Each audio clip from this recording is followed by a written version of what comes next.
So it's about time I share with you my very first commercial real estate sale that I ever closed. This was a property in Long Branch, New Jersey. This is a multifamily property, 16 apartments, and man, oh man, oh man, this was a crazy one. This was probably the ugliest property I've ever seen in my entire life. And not just by the aesthetics, I mean, like, it was just beat up, very beat up. It was a bad looking property. So what I'd like to do today is just go through an exact step-by-step for you of exactly how this deal transpired, so you can go out and do the same. First and foremost, I had this buyer who ended up buying a few smaller multifamilies off of me in Long Branch, local area by me where I lived in Monmouth County, New Jersey. We're just gonna call him M in this case. Still a good client of mine, a good friend. But M, he would buy just about any multifamily property or even single family property in this market. Just absolutely loves this area. What ended up happening was I was prospecting for him for quite some time, where he ended up being a large part of my business. I mean, I must have sold him a dozen or 2 dozen properties over a short period of time. He always kept telling me, he's like, if you have anything larger, let me know. If you have anything larger, let me know. I had, dabbled in commercial. I had done a bunch of leasing. My family and I owned a lot of retail. I had done a bunch of retail leasing. I had a lot of friends who had retail buildings, so I helped them lease out their property. So I did a lot of leasing to begin with. And then I was like, you know what, this sales thing sounds pretty interesting. So let me try to build some lead lists. Let me try to see what I can do. So I ended up prospecting around, and I ended up getting this guy on the phone, one of my lead lists. This individual, by the way, was also a real estate agent, but funny enough, okay? So I called up this guy.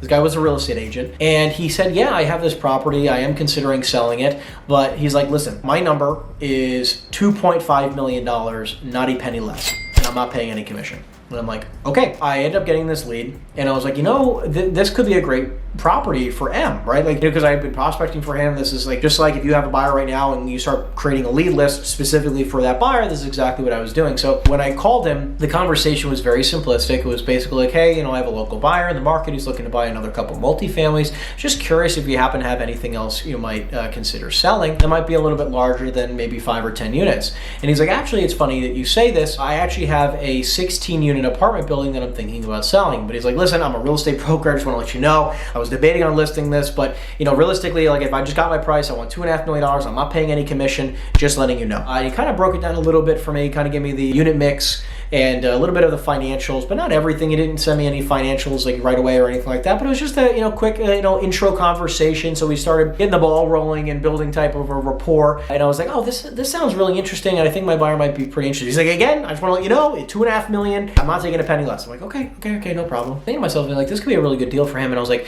let me go back to him and say 2.6. I was like, that's like the biggest. I was like, I don't know if he's gonna like it, but I don't want to say too much, I don't want to say too little, and whatever. I was like, okay, let me go back at 2.6 and let me see if I can get this deal done. I call him and I'm like, listen, I think I have something interesting for you. I have a 16-unit apartment building. I just texted you the information, so look at your phone. Look at it with me. So this is 16 units. This is what it brings in. This is the unit mix. I think it's pretty interesting, but he told me it's not that great a shape. And I'm just telling you, he said 2.6. That's it. Not taking a penny less. No negotiating. He's also a real estate agent. Like, this is, he's thinking about putting it on the market, but he's like, if I just got my number, I'm ready to sell it. And he says, listen, it's interesting. I don't know if I can get there, but I'll do my best. Obviously, he's like, I know I'd like to see the property first. I'm like, I understand, no problem. Let me see if we can schedule a showing. So we ended up scheduling a showing. The seller undersold just about how rough this building was. I mean, this building was in terrible condition. So we ended up going there. But what was interesting though is that there was actually some decent sized units there. I mean, there was a couple that were kind of small, but there was a number of larger apartments there, which actually started making this deal make more and more sense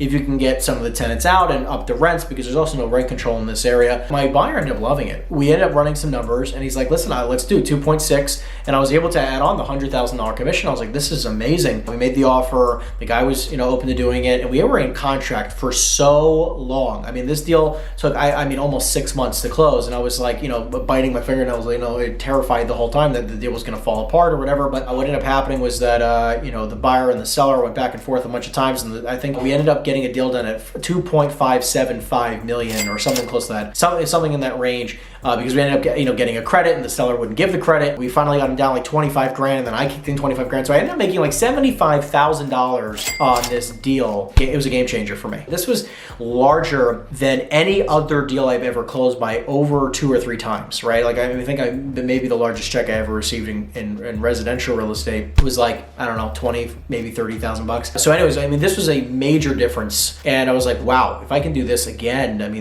or just focus on this, I was like, because my mind mindset's always been like, and I did this on residential, is like, if I can do it once, I can do it again. And if I can do it one time ever, I was like, I can do this once a month. And if I can do it once a month, I can do it once a week. And if I can do it once a week, I can do it every day. But that's just how my brain works. And it was such an eye-opening situation for me where, and by the way, I want you to know, like the contractual process back and forth, I mean, like the inspections and all that nonsense. I mean, there was people, like 7 people living in a 2-bedroom apartment. There was pest infestations, all this craziness of all these different types of things. But through and through, we ended up getting to the closing table, and it was a life-changing experience because it put me on a journey to where I am today. I mean, again, this was quite some time ago. It was really an eye-opening experience for me, and it really made me realize like why on planet Earth would I even stay in residential, where if I had the ability to do this more frequently, I mean, this could be life-changing money. So that ended up starting my journey in the commercial real estate world. And on the investment side, it kind of inspired me to realize like, well, how much money's really out there, because I think he ended up refinancing that property not too long afterwards for $3.3 million or something like that. Ended up pulling out a large percentage of the money he put down, and it was just a fantastic investment for him. So, and it was a fantastic deal. I'm glad my buyer M ended up getting a fantastic opportunity for himself, and he still owns it to this day. And what's so interesting to me is that when a 2-time college dropout like myself can go through this process and then earn $75,000, that can be a person's annual salary in one paycheck. And when I earned that, it completely changed my life and has put me on an amazing trajectory. And I want people to hear this type of story. As a 2-time college dropout, anybody can go out and do this. Let this be a little bit of inspiration to you that, look, on my very first deal, a commercial deal, I made 75 grand. Hope you guys enjoyed the video. If you guys like more case studies just like this to learn how I've closed some deals, kind of the obstacles I've had to overcome, and how you can do the exact same thing, please let me know. Put it in the description down below. I respond to every single comment. Appreciate you guys following the journey. It means the world to me, and I will see you in the next video. Take care, everybody.